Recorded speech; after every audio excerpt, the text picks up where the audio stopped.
Hello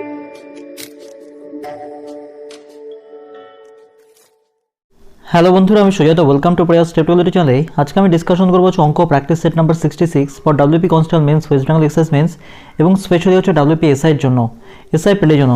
তো দেখো first কোশ্চেনটা কী বলেছে, তিনটি ক্লাসে ছাত্রদের সংখ্যার অনুপাত হচ্ছে 4:6:9। প্রত্যেক ক্লাসে ছাত্র সংখ্যা 12 জন করে বৃদ্ধি পেলে নতুন অনুপাত হয় 7:9:12। তবে বৃদ্ধি পাওয়ার পূর্বে তিনটি ক্লাসে মোট ছাত্র সংখ্যা কত ছিল? ফার্স্ট অফ অল দেখো, তিনটি ক্লাসে ছাত্রদের সংখ্যার অনুপাত ছিল 4:6:9। প্রত্যেক ক্লাসে 12 জন করে ছাত্র সংখ্যা বৃদ্ধি পাওয়াতে অনুপাত কত গিয়ে যাচ্ছে 7:9:12। এবার দেখো প্রত্যেকটার ক্লাসে কিন্তু অনুপাত কিন্তু একই অনুপাতে বেড়েছে। দেখো 4 থেকে 7 কত বেড়েছে? 3 ইউনিট আমরা বলতে পারি। 6 থেকে 9 3 ইউনিট, 9 থেকে 12 কিন্তু 3 ইউনিট, তাই না? তাহলে আমরা বলতে পারি যে 3 ইউনিট যেটা বেড়েছে সেটা হচ্ছে 12টা করে তোমার হচ্ছে ছাত্র বাড়ার কারণেই। তাহলে আমরা এখানে এটা বলতে পারি যে 3 ইউনিট মানে হচ্ছে 12। তাহলে আমরা 1 ইউনিট সমান কত বলতে পারি? 4।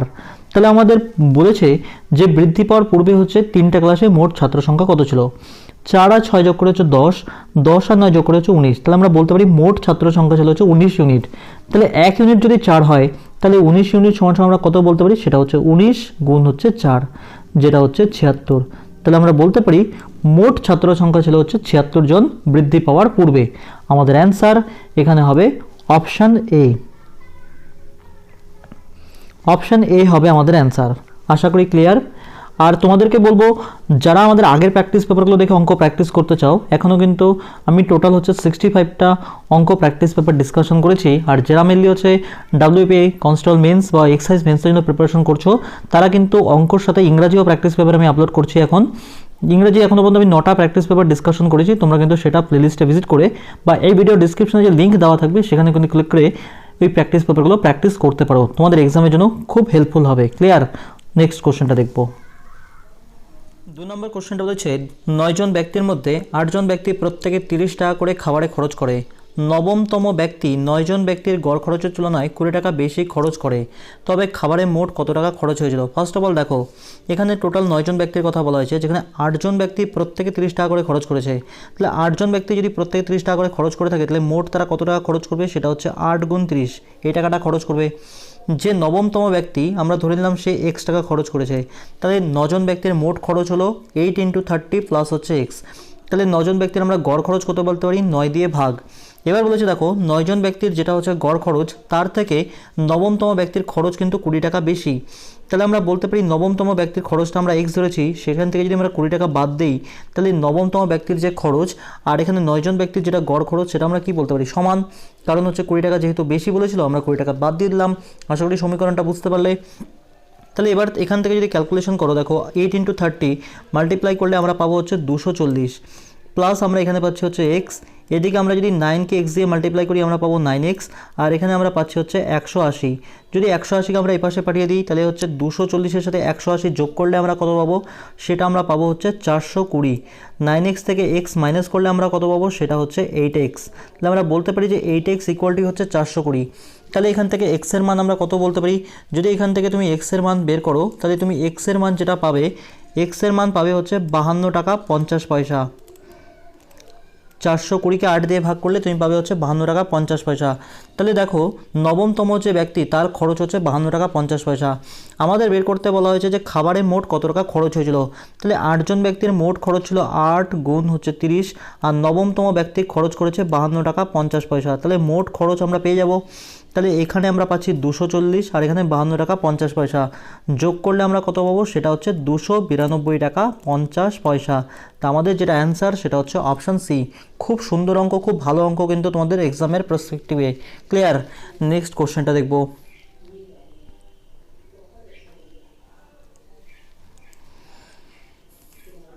3 নম্বর কোশ্চেনটা দেখো কি বলেছে, দুটি পাত্রে দুধ এবং জলের অনুপাত 3:2 এবং 7:3। পাত্র দুটির মিশ্রণ কি অনুপাতে মেশানো হলে মিশ্রণের দুধ আর জলের অনুপাত 2:1 হবে? এই অঙ্কগুলো করার ক্ষেত্রে নিয়ম কি? প্রথম পাত্রে দুধ আর জলের অনুপাত 3:2। আমরা যদি এটাকে যদি দুধটাকে যদি অংশে লিখি, তাহলে আমরা লিখতে পারি প্রথম পাত্রে দুধের পরিমাণ আমরা বলতে পারি 3/5 অংশ। কী করে?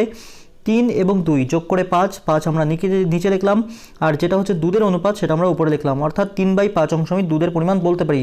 দ্বিতীয় পাত্রে দুধের পরিমাণ কত বলতে পারি, দুধ আর জলের অনুপাত 7:3, তাহলে আমরা এখান থেকে দুধের যেটা পরিমাণ সেটা বলতে পারি 7/10। কী করে, ওই একই রকমভাবে দুধ হচ্ছে 7 ইউনিট, তাহলে 7 লিখবো, আর নিচে আমরা লিখবো দুটোর যোগফল 7 আর 3 যোগ করে 10 অংশ। আর দেখো যেটা নতুন মিশ্রণে দুধের জলের অনুপাত 2:1, তাহলে আমরা এক্ষেত্রে দুধের যেটা পরিমাণ সেটা বলতে পারি হচ্ছে 2/3 অংশ। অনুপাত হচ্ছে 2:1, তাহলে প্রথমে আমরা নিচে লিখবো হচ্ছে 2 আর 1 যোগ করে 3, আর উপরে লিখবো 2/3 অংশ। আশা করি বুঝতে পারলে।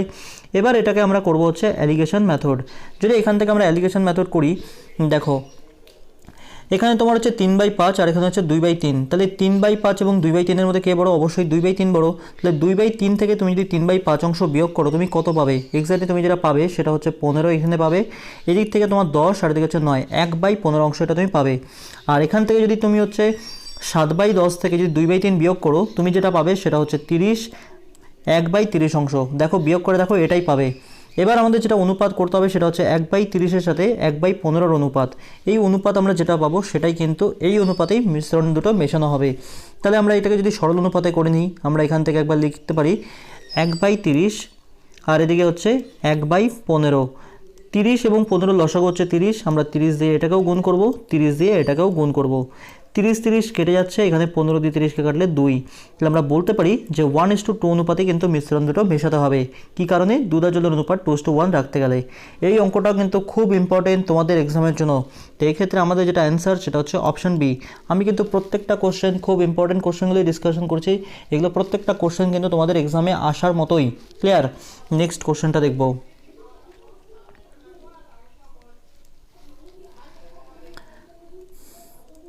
4 নম্বর কোশ্চেনটা দাও, কি বলেছে, এ নল দ্বারা একটি ট্যাঙ্ক 2 ঘন্টায় ভর্তি হয়, বি নল দ্বারা 6 ঘন্টায় ভর্তি হয়। সকাল 10টার সময় এ নলকে খোলা হলে কটার সময় ট্যাঙ্কটি পুরোপুরি ভর্তি হবে যদি বি নলটিকে খোলা হয় সকাল 11টার সময়। দেখো এ নল দিয়ে কোনো একটা ট্যাঙ্ক ভর্তি হতে সময় লাগে 2 ঘন্টা, বি নল দিয়ে কোনো একটা ট্যাঙ্ক ভর্তি হতে সময় লাগে 6 ঘন্টা। তাহলে দেখো দুটো নলের যেটা আমরা কি করি, প্রথমে হচ্ছে 2 ঘন্টা 6 ঘন্টার লসাগু অর্থাৎ 6 ঘন্টা। তাহলে এটা আমরা বলতে পারি হচ্ছে টোটাল ইউনিট অফ ওয়ার্ক। তাহলে এই কাজটাই দুটো নলকে করতে হবে। এ নলটাকে সকাল 10টার সময় খোলা হচ্ছে, সকাল 10টার সময় যদি এ নলটাকে খোলা হয় তাহলে আবার সকাল 11টার সময় কিন্তু বি নলটাকেও খুলে দেওয়া হচ্ছে। তাহলে সকাল 10টার সময় এ নলটাকে যদি খোলা হয়, এ নলটা প্রথমে 1 ঘন্টা কাজ করবে। তাহলে এই 1 ঘন্টায় কতটুকু কাজ করবে, 2 দিয়ে 6কে ভাগ করলে আমরা জানি হচ্ছে 3 ঘন্টা প্রত্যেক মিনিট, মানে 3 ইউনিট করে প্রত্যেক ঘন্টায় কাজ করে হচ্ছে এই নলটা। আর 6 দিয়ে 6কে ভাগ করলে আমরা বলতে পারি বি নলটা প্রত্যেক ঘন্টায় 1 ইউনিট করে কাজ করে। তাহলে সকাল 10টার সময় যদি এ নলকে খোলা হয় তাহলে এ নলটা সকাল 10টা থেকে 11টা পর্যন্ত কত ইউনিট কাজ করবে, টোটাল 3 ইউনিট কাজ করবে, যেহেতু 1 ঘন্টা কাজ করবে। এবার 11টা থেকে আবার এ নল এবং বি নল দুজনকেই খোলা হবে। তাহলে এ আর বিকে যদি দুজনকে যদি খোলা হয় তাহলে এ প্রত্যেক ঘন্টায় কাজ করছে 3 ইউনিট আর বি প্রত্যেক ঘন্টায় কাজ করছে 1 ইউনিট। তাহলে দুজনে মিলে প্রত্যেক ঘন্টায় কত ইউনিট করে কাজ করবে, তাহলে 4 ইউনিট করে কাজ করবে। এবার দেখো মোট কাজ হচ্ছে আমার 6 ইউনিট, তার মধ্যে একে যদি সকাল 10টার সময় খোলা হয় তাহলে সকাল 10টার সময় যদি একে খোলা হয় তাহলে পুরো কাজ হচ্ছে আমার 6 ইউনিট, তার থেকে 3 ইউনিট কাজ তো এ করেই ফেলবে 11টা পর্যন্ত। তাহলে বাকি থাকবে কত, আর 3 ইউনিট কাজ। এই 3 ইউনিট কাজ কিন্তু এ আর বি দুজন মিলে করবে, আর এ আর বি দুজনে মিলে প্রত্যেক ঘন্টায় কত ইউনিট করে কাজ করে, 4 ইউনিট করে। তাহলে 3 ইউনিট কাজ করতে কত সময় লাগবে, সেটা হচ্ছে 3/4 ঘন্টা। এটাকে যদি আমরা মিনিটে কনভার্ট করে নিই 60 দিয়ে গুণ, 4 দিয়ে 60কে কাটলে হচ্ছে 15। তাহলে আমরা বলতে পারি এই 3 ইউনিট কাজ করতে এ এবং বি আরও 45 মিনিট সময় নেবে। তাহলে বিকে খোলা হলো 11টার সময় আর আরও 45 মিনিট সময় লাগবে দুজনের। তাহলে কটার সময় ট্যাঙ্কটা পুরোপুরি ভর্তি হয়ে যাবে, সেটা হচ্ছে 11:45। তাহলে আমাদের অ্যান্সার অপশান সি। আশা করি বুঝতে পারলে।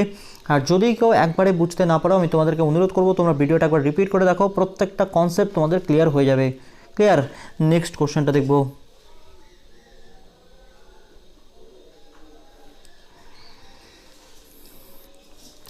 5 নম্বর কোশ্চেনটা বলেছে এ কোনো একটি কাজ 12 দিনে করতে পারে, বি এ তুলনায় 60% হচ্ছে বেশি কর্মদক্ষ, তবে দুজনে মিলে একত্রে কাজটা কত দিনে করতে পারবে।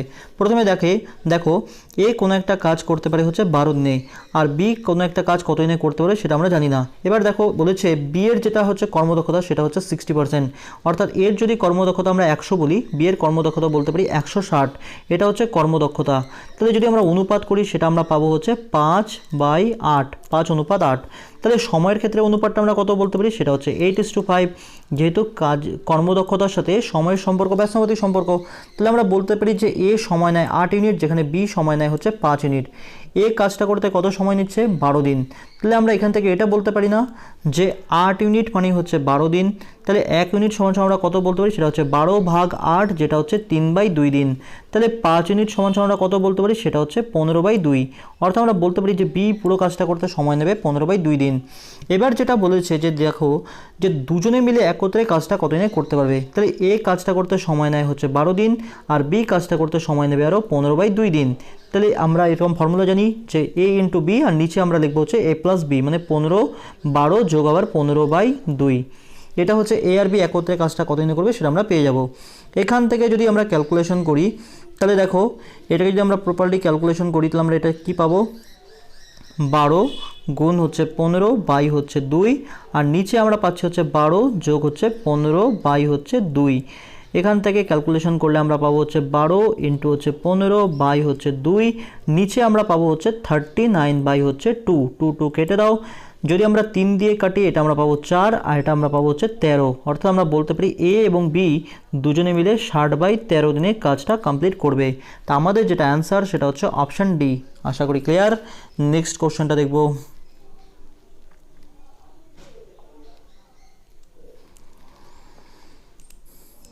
6 নম্বর কোশ্চেনটা দেখো কি বলেছে, 40টি দ্রব্যের হচ্ছে ক্রয় মূল্য 25টি দ্রব্যের বিক্রয় মূল্যের সমান হলে লাভের হচ্ছে শতকরা হার কত। খুব সহজ, আমি ধরে নিলাম যেটা আমার ক্রয় মূল্য, প্রতিটা দ্রব্যের ক্রয় মূল্য x টাকা, আর প্রতিটা দ্রব্যের যেটা বিক্রয় মূল্য সেটা আমি ধরে নিলাম y টাকা।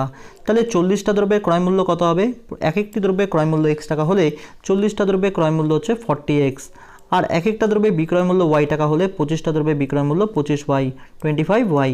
যেহেতু ক্রয় মূল্য আর বিক্রয় মূল্য সমান বলেছে, 40টা দ্রব্যের ক্রয় মূল্য 25টা দ্রব্যের বিক্রয় মূল্য সমান, তাহলে এখান থেকে আমরা x বাই y সমান কত লিখতে পারি, সেটা হচ্ছে 25 বাই হচ্ছে 40। কাটাকাটি করলে আমরা পাবো হচ্ছে 5/8। অর্থাৎ আমরা বলতে পারি যে আমাদের কেনা দাম হচ্ছে 5 টাকা আর বিক্রি করব 8 টাকায়। তাহলে লাভ কত হবে, 8 টাকা থেকে 5 টাকা মাইনাস, তাহলে আমরা বলতে পারি আমাদের যেটা লাভ হবে সেটা হবে 3 টাকা। 3 টাকা যেটা লাভ হবে সেটা কত টাকার উপর, 5 টাকার উপর। আর পার্সেন্টেজ করার জন্য আবার 100 দিয়ে গুণ, 5 দিয়ে 100 কাটলে আমরা পাবো 20, 3 20 60। তাহলে আমরা বলতে পারি 60% আমাদের লাভ হবে। আমাদের অ্যান্সার অপশান বি। এটা চাইলে আরও শর্টকাট ফর্মুলা ইউজ করা যায়, কিন্তু আমি তোমাদের বলবো এইভাবেই মনে রাখো, খুব সহজেই ক্যালকুলেশন আমরা করতে পারছি। আমাদের অ্যান্সার অপশান বি। নেক্সট কোশ্চেনটা দেখব।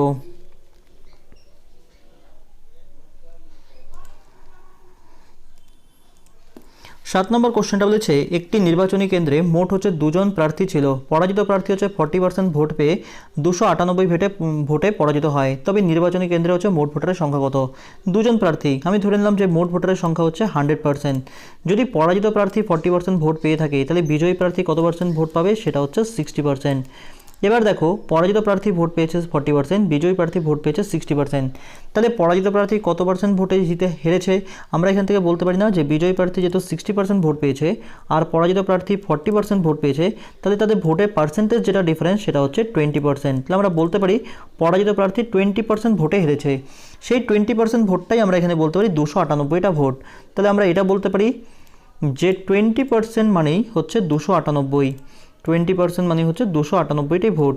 তাহলে 1% সমান কত বলতে পারি, সেটা হচ্ছে 298 বাই হচ্ছে 20।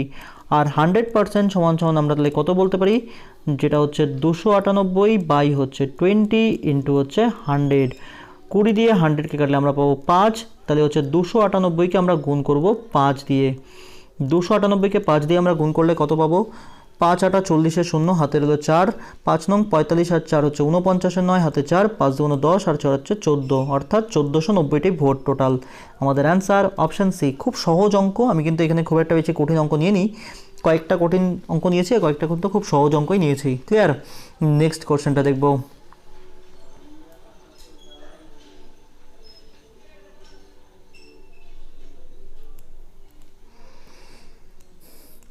8 নম্বর কোশ্চেনটা বলেছে, একটি ট্রেন একটি নির্দিষ্ট দূরত্ব হচ্ছে 45 মিনিট সময়ে অতিক্রম করে। যদি ট্রেনটির গতিবেগ 5 কিলোমিটার প্রতি ঘন্টা কম হয়, তবে ওই একই দূরত্ব অতিক্রম করতে ট্রেনটির হচ্ছে 48 মিনিট সময় লাগে।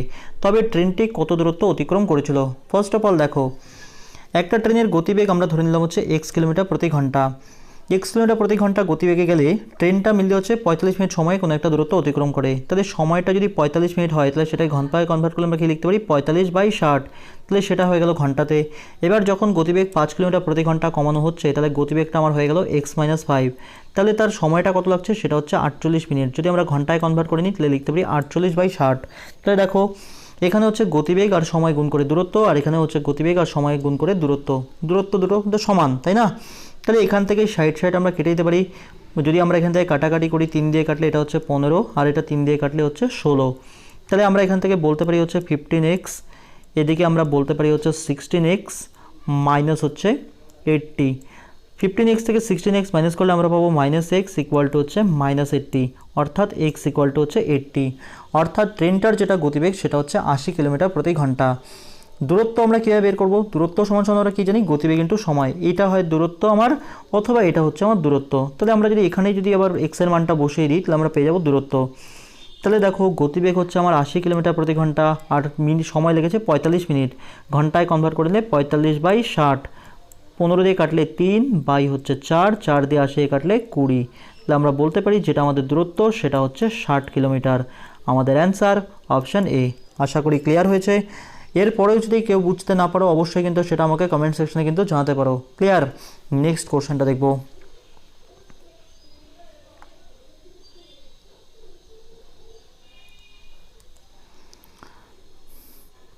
9 নম্বর কোশ্চেনটা বলেছে একটি বৃত্ত এবং একটি আয়তক্ষেত্রের পরিসীমা সমান। আয়তক্ষেত্রের দৈর্ঘ্য এবং প্রস্থ 26 সেন্টিমিটার এবং হচ্ছে 18 সেন্টিমিটার হলে বৃত্তের ক্ষেত্রফল কত বর্গ সেমি? ফার্স্ট অফ অল দেখো একটা আয়তক্ষেত্রে যেটা আমরা হচ্ছে পরিসীমা জানি সেটা হচ্ছে 2 ইন্টু দৈর্ঘ্য প্লাস প্রস্থ। তাই দৈর্ঘ্যটা এখানে আমার বলা হচ্ছে 26 আর প্রস্থটা হচ্ছে 18। এটা হচ্ছে আয়তক্ষেত্রের পরিসীমা। তাহলে আয়তক্ষেত্রের পরিসীমা আর বৃত্তের পরিসীমা সমান রয়েছে। তাহলে বৃত্তের যেটা পরিসীমা সেটা হচ্ছে 2πr, যেখানে আর হচ্ছে বৃত্তের ব্যাসার্ধ। এটুকু ফর্মুলা আমরা প্রত্যেকেই জানি। 2 এখান থেকে কেটে দাও, 26 আর 18 যোগ করলে আমরা কত পাবো সেটা হচ্ছে 44। পায়ের ভ্যালু আমরা এখানে বসাবো হচ্ছে 22 বাই হচ্ছে 7 ইন্টু হচ্ছে আর। 22 দিয়ে 44কে কাটলে আমরা পাবো হচ্ছে 2। তাহলে আর এর ভ্যালু আমরা কত বলতে পারি সেটা হচ্ছে 14। বৃত্তের যেটা ব্যাসার্ধ সেটা হচ্ছে 14। আমাদের যেটা বের করতে হবে সেটা হচ্ছে বৃত্তের ক্ষেত্রফল। তাহলে বৃত্তের আবার ক্ষেত্রফলের কি ফর্মুলা সেটা হচ্ছে পাই আর স্কোয়ার। পায়ের ভ্যালু আমরা বসাবো 22 বাই হচ্ছে 7 আর আরের জায়গায় আমরা বসাবো হচ্ছে 14 উপরে স্কোয়ার।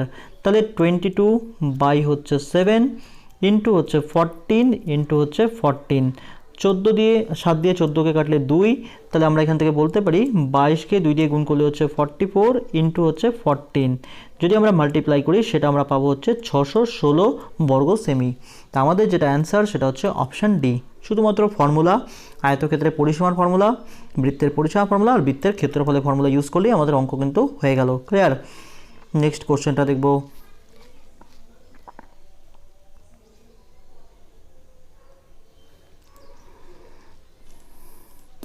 10 নম্বর কোশ্চেনটা বলেছে একটি লম্বা বৃত্তাকার শঙ্কুর আয়তন হচ্ছে 1232 ঘন সেমি। লম্বা বৃত্তাকার শঙ্কুর আয়তন আমি কালকেও ডিসকাশন করেছিলাম, যেটা আমরা জানি হচ্ছে 1/3 পাই আর স্কোয়ার এইচ। লম্বা বৃত্তাকার শঙ্কুর আয়তন সেটা এখানে কত বলে দেওয়া সেটা হচ্ছে 1232। তাহলে আমরা লিখবো হচ্ছে 1/3। পায়ের ভ্যালু আমরা লিখবো হচ্ছে 22 বাই হচ্ছে 7। আর এর ভ্যালু আমরা কত লিখবো? আর এর ভ্যালু আমরা এখানে জানি না, আর স্কোয়ারই আমরা লিখে রাখবো। আর এইচটা আমাদের বলেছে 24, তাহলে এখানে আমরা লিখলাম 24 সমান সমান 1232। যদি আমরা 3 দিয়ে 24কে কাটি আমরা পাবো হচ্ছে 8। যদি আমরা 22 দিয়ে 1232কে ডিভাইড করি কত পাবো? এখানে 123-এর মধ্যে হচ্ছে 5 বার 110, তারপরে হচ্ছে 13 আর এদিকে 2 132 অর্থাৎ 6 বার। 22 দিয়ে 1232কে কাটলে আমরা পাবো 56। 8 দিয়ে আবার 56কে কাটলে আমরা পাবো 7। তাহলে এখান থেকে আমরা আর স্কোয়ার সমান সমান বলতে পারি হচ্ছে 49। ক্যালকুলেশনগুলো আমি বলবো তোমরা নিজেরা খাতা কলমে করো, তোমাদের বুঝতে অনেক সুবিধা হবে। তাহলে যেখান থেকে আমরা আর ইকুয়াল টু বলতে পারি হচ্ছে 7, অর্থাৎ যেটা হচ্ছে লম্বা বৃত্তাকার শঙ্কুর যেটা ব্যাসার্ধ সেটা আমরা বলতে পারি 7। এবার আমাদের যেটা বের করতে হচ্ছে সেটা হচ্ছে বক্রতলের ক্ষেত্রফল। এবার দেখো একটা জিনিস, লম্বা বৃত্তাকার শঙ্কুর ক্ষেত্রে আমি কালকেও ডিসকাশন করেছিলাম, লম্বা বৃত্তাকার যে শঙ্কুর যে শেপটা এই হচ্ছে তোমার হচ্ছে ভূমি, এই ভূমিটা তোমার হচ্ছে বৃত্তাকার শেপ। তাহলে এই হচ্ছে আমাদের ব্যাসার্ধ, এখান থেকে আমরা পাই উচ্চতা, আর এটা হচ্ছে আমাদের স্ল্যান্ট হাইট মানে তির্যক উচ্চতা। তাহলে এটা হচ্ছে আমার উচ্চতা আর এই হচ্ছে আমার ব্যাসার্ধ। তাহলে দেখো এটা কি একটা সমকোণী ত্রিভুজ, তাহলে এটা আমরা বলতে পারি অতিভুজ। এটা হচ্ছে আমার লম্ব আর এই হচ্ছে আমার ভূমি। তাহলে এখান থেকে আমরা লিখতে পারি যেটা অতিভুজের স্কোয়ার সমান সমান হচ্ছে লম্ব স্কোয়ার প্লাস হচ্ছে ভূমি স্কোয়ার, এটা আমরা বলতে পারি। তাহলে এল স্কোয়ারটা এল স্কোয়ারে লিখবো। এইচ যেটা আমরা বের করলাম হচ্ছে এইচ আমাদের দেওয়া হচ্ছে 24, তাহলে 24-এর উপরে স্কোয়ার। আর যেটা আমাদের ব্যাসার্ধ সেটা আমরা লিখবো হচ্ছে 5-এর উপরে স্কোয়ার। তাহলে এল স্কোয়ার সমান সমান আমরা কত বলতে পারি, এখান থেকে এল স্কোয়ার সমান সমান আমরা বলতে পারি 24-এর স্কোয়ার হচ্ছে 576, 5-এর স্কোয়ার হচ্ছে 25। তাহলে যেটা আমরা বলতে পারি, সরি এখানে হচ্ছে যেটা হচ্ছে আমাদের আর এর যেটা ভ্যালু, আর এর ভ্যালুটা আমরা পেয়েছি হচ্ছে 7। আর এর ভ্যালুটা আমরা যেটা পেয়েছি 7, তাহলে 24-এর স্কোয়ার হচ্ছে 576 আর 7-এর স্কোয়ার হচ্ছে 49, যোগ করলে আমরা পাবো 625। তাহলে আমরা বলতে পারি যেটা আমাদের এল সেটা হবে 25। তাহলে আমাদের তির্যক উচ্চতা যদি 25 হয়, তাহলে আমাদের হচ্ছে বক্রতলের ক্ষেত্রফল কি বলতে পারি, তাহলে আমরা বলতে পারি যেটা আমাদের বক্রতলের ক্ষেত্রফলের ফর্মুলা, লম্বাবৃত্তাকার শঙ্কুর ক্ষেত্রে বক্রতলের ক্ষেত্রফলের ফর্মুলা একটু মনে রাখবে, সেটা হচ্ছে পাই আর এল, যেটা হচ্ছে এলটা হচ্ছে তির্যক উচ্চতা। তাহলে পায়ের ভ্যালু আমরা বসালাম 22, বাই হচ্ছে 7, এল হচ্ছে 7, সরি আর হচ্ছে 7 আর এল হচ্ছে 25, বাস বসিয়ে দাও। 7 7 কেটে দিলে 22-র সাথে 25 মাল্টিপ্লাই করলে আমরা পাবো 550। তাহলে আমরা বলতে পারি লম্বাবৃত্তাকার শঙ্কুর যেটা বক্রতলের ক্ষেত্রফল সেটা হচ্ছে 550 বর্গ সেমি। আমাদের অ্যান্সার অপশন বি। আশা করি ক্লিয়ার। শুধুমাত্র ফর্মুলা, আমি কিন্তু আবারও বলছি, শুধু ফর্মুলার উপর বেস করেই কিন্তু আমরা মেনসুরেশন যে অঙ্ক, মানে পরিমিতির যে অঙ্কগুলো খুব সহজেই সলভ করে ফেলতে পারি। ক্লিয়ার। নেক্সট কোশ্চেনটা দেখব।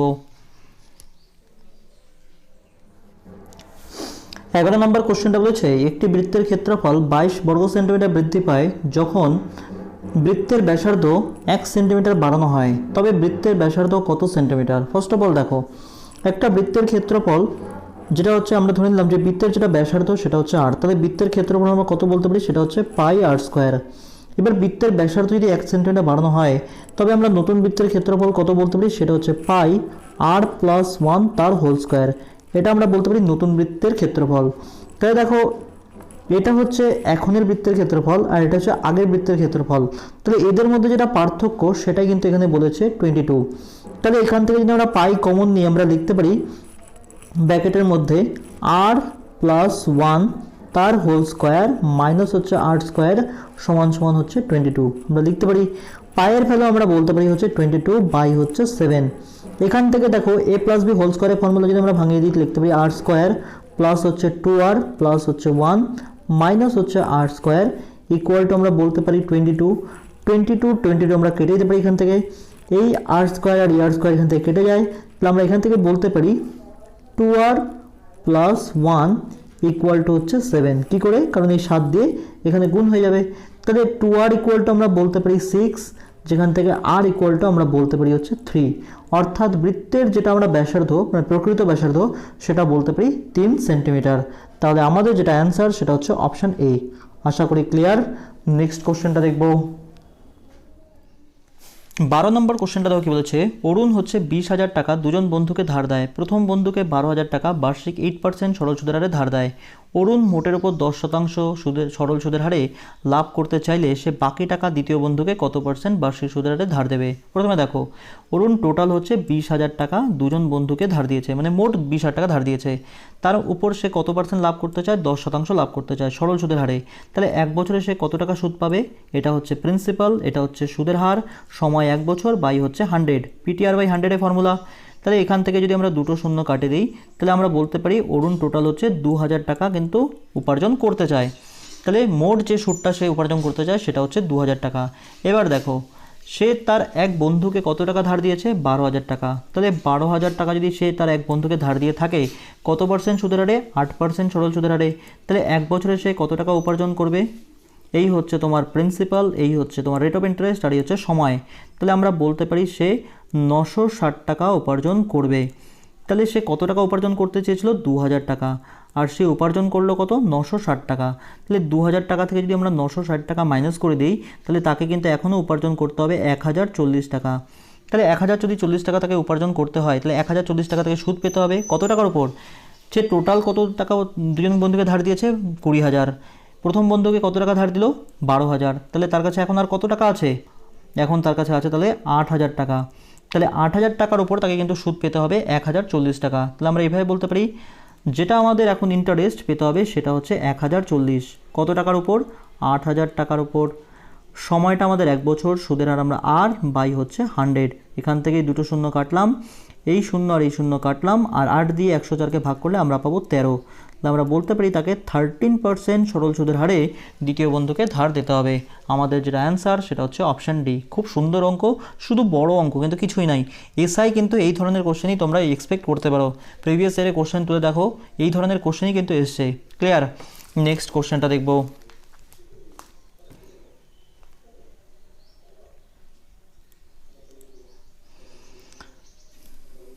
13 নম্বর কোশ্চেনটা বলেছে কোনো টাকা জটিল সুদের হারে 3 বছরে 3 গুণ হয়, তবে কত বছরে ওই টাকা 9 গুণ হবে? ফার্স্ট অফ অল দেখো, আমি এখানে হচ্ছে একটা ফর্মুলা লিখে নিলাম, যেটা হচ্ছে আমাদের অ্যামাউন্ট ইকুয়াল টু হচ্ছে প্রিন্সিপাল ইন্টু হচ্ছে 1 প্লাস হচ্ছে আর বাই হচ্ছে 100 তার উপর পাওয়ার টি, জটিল সুদের ফর্মুলা। তাহলে দেখো এখানে কি বলেছে, কোনো টাকা জটিল সুদের হারে 3 বছরে 3 গুণ হয়, অর্থাৎ সুদে আসলে কি হয়, আসলে 3 গুণ। আমরা বলতে পারি 3p সমান সমান হচ্ছে p, এখানে হচ্ছে 1 প্লাস হচ্ছে r বাই হচ্ছে 100, যেখানে আমাদের সময়টা হচ্ছে 3 বছর। তাহলে এখান থেকে যখন আমরা যদি পিপি যদি কেটে দিই, আমাদের ওই টাকা কত গুণ করতে হবে? 9 গুণ। তাহলে আমরা 3-এর উপরে কত স্কোয়ার করলে 9 হবে? 3-এর উপরে পাওয়ার কত করলে 9 হবে? 3 স্কোয়ার করলে। তাহলে এখানে যদি আমরা পাওয়ার 2 করি, এখানেও কিন্তু 2 দিয়ে গুণ হয়ে যাবে এই পাওয়ারের সাথে। ক্লিয়ার? তাহলে এখানে 3 স্কোয়ার হয়ে গেল 9, আর এখানে আমরা পাচ্ছি হচ্ছে 1 প্লাস আর বাই হচ্ছে 100 তার উপরে পাওয়ার হচ্ছে 6। এবার দেখো দুই দিকে যদি আবার আমরা পি ঢুকিয়ে দিই, তাহলে আমরা লিখতে পারি 9p equal to P into 1 plus R by 100 power হচ্ছে 6। তাহলে কত বছর সময় এখন? 6 বছর। 6 বছরে যেটা আসল সেটা হচ্ছে সুদে আসলে 9 গুণ হয়ে যাচ্ছে 9p। তাহলে আমাদের যেটা এখানে অ্যান্সার বের করতে বলেছে যে সময়টা কত, সেটা হবে 6 বছর। আমাদের অ্যান্সার অপশান সি। আশা করি ক্লিয়ার। নেক্সট কোশ্চেনটা দেখব।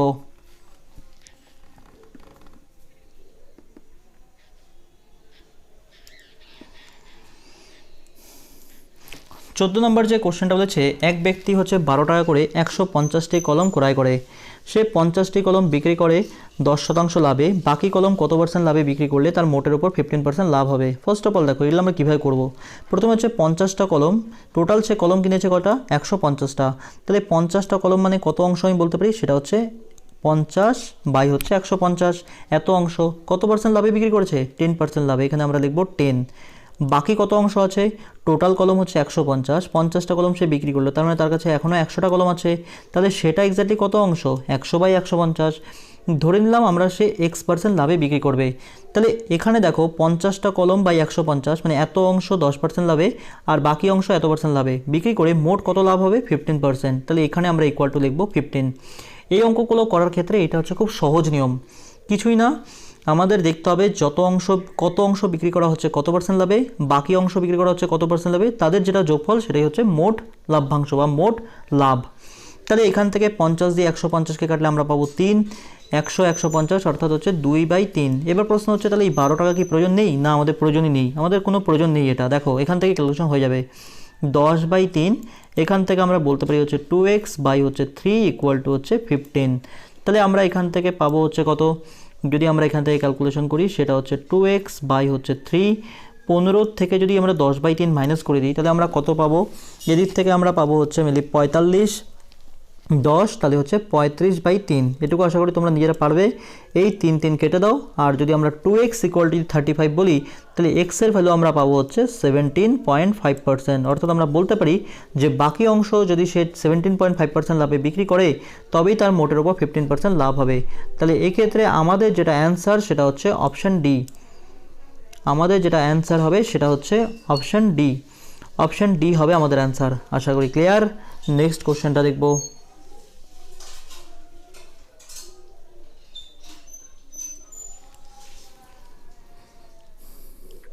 15 নম্বর কোশ্চেনটাও তুলেছে, একটি বর্গক্ষেত্রের ক্ষেত্রফল হচ্ছে 200 বর্গমিটার, অন্য একটি বর্গক্ষেত্রের কর্ণ প্রথম বর্গক্ষেত্রের কর্ণের হচ্ছে √2 গুণ, তবে দ্বিতীয় বর্গক্ষেত্রের ক্ষেত্রফল কত বর্গমিটার? ফার্স্ট অফ অল দেখো কোনো একটা বর্গক্ষেত্র আছে, সেই বর্গক্ষেত্রে যেটা আমাদের ক্ষেত্রফল সেটা বলে দেওয়া হচ্ছে 200 বর্গমিটার। আমরা বর্গক্ষেত্রের বাহুটা ধরে নিলাম হচ্ছে x। যদি বর্গক্ষেত্রের বাহুটা x বলি, তাহলে তার ক্ষেত্রফল আমরা কত বলতে পারি? সেটা হচ্ছে x স্কোয়ার। তাহলে x স্কোয়ার সমান সমান হচ্ছে 200। তাহলে x সমান সমান কত বলতে পারি? সেটা হচ্ছে √200। √200কে আমরা লিখতে পারি হচ্ছে 10√2, এটা আমরা লিখতে পারি। তাহলে আমাদের দেখো কি বলেছে, অন্য একটি বর্গক্ষেত্রে কর্ণ প্রথম বর্গক্ষেত্রে কর্ণের হচ্ছে √2 গুণ। তাহলে প্রথম বর্গক্ষেত্রে আমরা কর্ণটা তাহলে কত বলতে পারি, যেহেতু বাহুটা হচ্ছে 10√2, তাহলে আমরা কর্ণ সমান সমান জানি হচ্ছে বাহুর সাথে √2 গুণ করলে আমরা পাই কর্ণ। তাহলে কর্ণটা আমরা বলতে পারি হচ্ছে 10√2 ইন্টু হচ্ছে √2। তাহলে আমাদের যেটা কর্ণ √2 আর √2 মাল্টিপ্লাই করে 2 ইন্টু 10 যেটা হচ্ছে 20। তাহলে আমরা বলতে পারি প্রথম বর্গক্ষেত্রে যেটা কর্ণ অর্থাৎ এই বর্গক্ষেত্রে যেটা কর্ণ সেটা হচ্ছে 20 মিটার। ক্লিয়ার? এবার প্রথম বর্গক্ষেত্রে যেটা কর্ণ সেটা হচ্ছে দ্বিতীয় বর্গক্ষেত্রের কর্ণটা আমরা কি করে পাবো, প্রথম বর্গক্ষেত্রের কর্ণের সাথে √2 মাল্টিপ্লাই করতে হবে।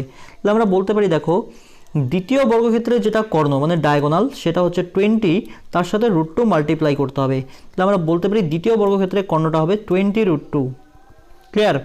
তাই দ্বিতীয় বর্গক্ষেত্রে যদি কর্ণটা যদি 20√2 হয়, আবার আমরা কর্ণ সমান সমান কী জানি, আমরা ধরে নিলাম যে দ্বিতীয় বর্গক্ষেত্রে যেটা বাহু সেটা হচ্ছে y, তাহলে আমরা কর্ণ কি বলতে পারি y√2। তাহলে y√2 হচ্ছে আবার এখানে 20√2। তাহলে এখান থেকে আবার √2 ক্যান্সেল করলে আমরা বলতে পারি দ্বিতীয় বর্গক্ষেত্রের যেটা বাহু সেটা হচ্ছে 20। দ্বিতীয় বর্গক্ষেত্রে বাহু যদি 20 হয় তাহলে দ্বিতীয় বর্গক্ষেত্রের ক্ষেত্রফল আবার কত হবে, সেই এবারে বাহু স্কয়ার মানে 20-এর উপরে স্কয়ার যেটা হচ্ছে 400। তা আমাদের যেটা অ্যান্সার সেটা হচ্ছে অপশান সি। একটু ঘোরানো কিন্তু কিছু না, খুব সহজ। আমি বললাম তো জাস্ট তোমরা হচ্ছে ভিডিওটা একবারের জায়গায় দুবার দেখো, খুব ভালো করে দেখো, প্রত্যেকটা কনসেপ্ট ক্লিয়ার হয়ে যাবে। তো এই হচ্ছে আমাদের ম্যাথমেটিক্স প্র্যাকটিস সেট হচ্ছে 66। এখানে আমি 15টা কোশ্চেন ডিসকাশন করলাম। আশা করি তোমাদের প্রত্যেকটা কনসেপ্ট ক্লিয়ার হয়েছে। এরপরে যদি কারো কোথাও ডাউটস থাকে তোমরা অবশ্যই কিন্তু সেটা আমাকে কমেন্ট সেকশনে কমেন্ট করতে পারো।